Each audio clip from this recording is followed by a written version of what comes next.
My name is Sascha Jamal, and I've been a CASA advocate since September of 2017. So I'm just starting my third year actually as an advocate. I currently have one case, and I've been on the same case since I started. I think that in certain situations, and particularly with kids that are guys or boys, I think having an influence that is a man can be a positive.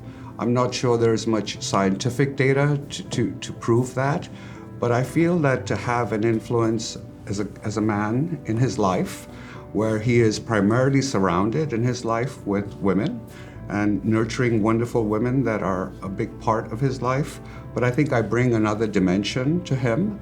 He hasn't had a male influence in his life, unfortunately, and has been through a lot of trauma and difficult times in his experience. So to have me as an advocate, I do feel makes a difference. I heard about CASA in 2015. I had reached an inflection point in my life where I realized and recognized that I had had much success in life, personally and professionally, and was looking for something a little bit more purposeful and an opportunity to give back. Recognizing all that I had achieved and gotten from the world, I felt it was time for me to give back and contribute. And so I started a pursuit of looking for things in life that would give me that vehicle, if you will. And CASA was one of those things I wanted to explore. And I did some research, and I went to the informational meeting. And after those experiences, I just connected with it in my heart, I think. And that's what drew me to the work. I think the best way I could respond to the notion of how my past contributed to my work with CASA is more grounded in the fact that I'm a father, and I'm a father of 3 girls, and also reflecting back on my own upbringing and the wonderful upbringing that I had and the kind of life I was able to provide for my kids. So what drew me to the work was more the notion of what all we had growing up and what I was able to give my children, and the fact that there are so many in our community that don't have that. So for me, it wasn't so much about my work preparing me for the work. I think it was more just my heart pulling me to that kind of work.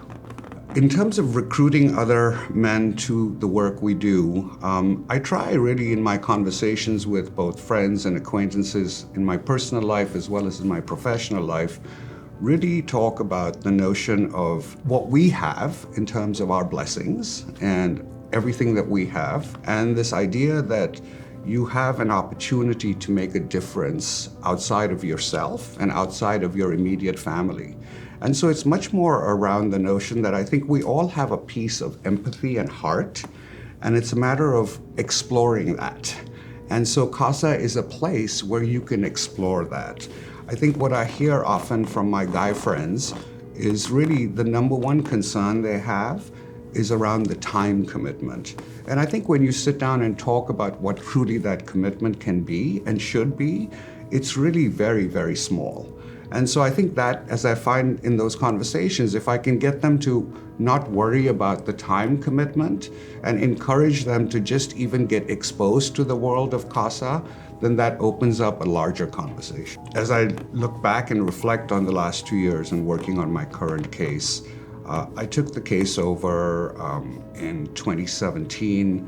The child was 12 years old, and he had been in his placement at that time for a number of years and had been moved into a new placement right at the time that I took over the case. That transition had been very, very difficult for him. You know, you can imagine in your own thinking, or if you had a child, if your child is having to move from one home in one location to another and you're 12, it's very, very traumatic. And so I think that was a real low point for my child. And it was hard for me because I had just joined CASA and he was my first case. So I would say that was the toughest part for me personally, as well as for him, is being able to really walk in his shoes, be empathetic to a degree where I could understand the trauma he was going through, the adjustment he was going through. Not only did he have to move into a new home and form new relationships, he had to move into a new school, make new friends, and really start life all over again. And so that was a difficult experience for him and therefore for me. On the positive side, I've seen him grow in a way that has been wonderful. He is more confident. He has benefited, I think, from our relationship in many different ways, where I can serve as a positive role model for him. He knows that I'm there for him. He knows that I will always be there for him as he stays in the foster care system. And I think that I watch him grow both in terms of his academic progress, his emotional development, as well as just his self-confidence. And that's been a process over the last 2 years as we've worked together. I think many stakeholders in the process of care for a child like him, whether it's the CPS worker or the adoption agency or the school or the doctor or the foster family, he's not the only thing in their lives. For me, he's the only thing in my life as my child, right? And so what's hard sometimes is to make sure everybody's on the same page and everybody has his needs as paramount. So I know at a practical level that's not realistic, but sometimes it's frustrating because not everybody gives the attention to the issues as they arise, as I would like it to, and have it be the priority that it should be. But I also recognize that a CPS worker has many more cases than I do, and their needs on those cases are very different than mine in terms of time commitment and et cetera. So I do recognize that, practically it's not fair for me to expect that everybody will have his issues top of mind all the time. So that can be challenging sometimes. I think for him, it makes a difference because he can count on me to make sure. A good example would be this past year, he moved from one foster home to another, so change in placement. He had to start in a different school. His records from his prior school didn't get moved. So the new school didn't have the history, and they therefore didn't build the special ed requirements that he had. So what it took was for me to intervene with the new school to connect them with the old school and make sure those records got moved over. And then he got the services that he needed in the new school. And I think as he and I talked about that, he was like, wow, thank you. I mean, he didn't verbalize it quite that way, but I know he appreciated the fact that someone recognized that breakdown and took the initiative to fix it. So that would be a good example of how that works and what the role of an advocate should be in that situation. So as I think about how I prioritize my work with CASA, I am fortunate to be able to have the flexibility of choosing how I spend my time and where my priorities lie. Because of that flexibility, I place an emphasis on my work as an advocate and have the opportunity to have that be a priority. It's not true of everybody that does this work, but in my case, that's a blessing that I have.